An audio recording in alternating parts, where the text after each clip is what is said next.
2026 મંગળવાર આજે અત્રે પધારેલ દાતાશ્રી મનન અશોકભાઈ છેડા ભચાઉ અને હર્ષિલ અશોકભાઈ છેડા ભચાઉ એમને 11,000 રૂપિયાનું અનુદાન આજે અબોલા જીવોને લીલા ઘાસચારા પેટે આપેલ છે. તે બદલ દાતા પરિવારને ખૂબ ખૂબ ધન્યવાદ.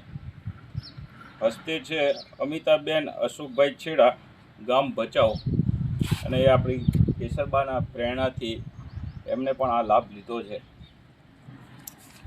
ખૂબ ખૂબ ધન્યવાદ દાતા પરિવારને.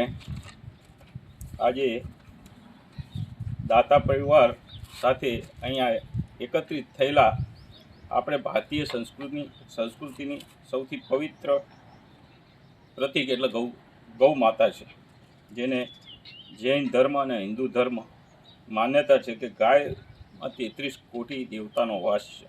શ્રી કૃષ્ણ ભગવાને પોતે ગાયો ચડાવી એમનું નામ ગોપાલ પડ્યું. ગાયનું દૂધ અમૃત સમાન છે. બાળકો અને વૃદ્ધોમાં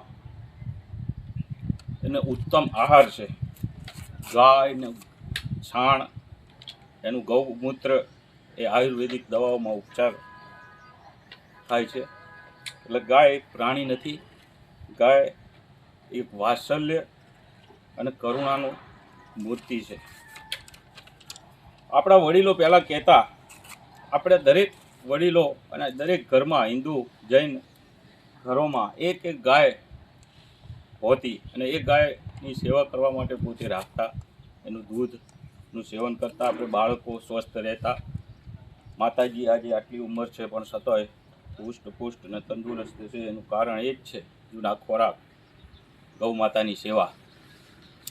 એવું માનવામાં આવતું કે પહેલાં આપણા જે વડીલો હતા એ ગાય રાખતા, એમની સેવા કરતા, અને જ્યારે ગાયને ખબર પડે કે મારા ઘરની અંદર, મારા માલિકના ઘરની અંદર કોઈ બીમાર, એને જણાવી જાય, એને જણાવી જાય, એને ખબર પડી જાય, એનું સ્મરણ થઈ જાય, ઘર માલિક આગળ જાય એટલે એને સ્મરણ થઈ જાય કે આને આ તકલીફ છે.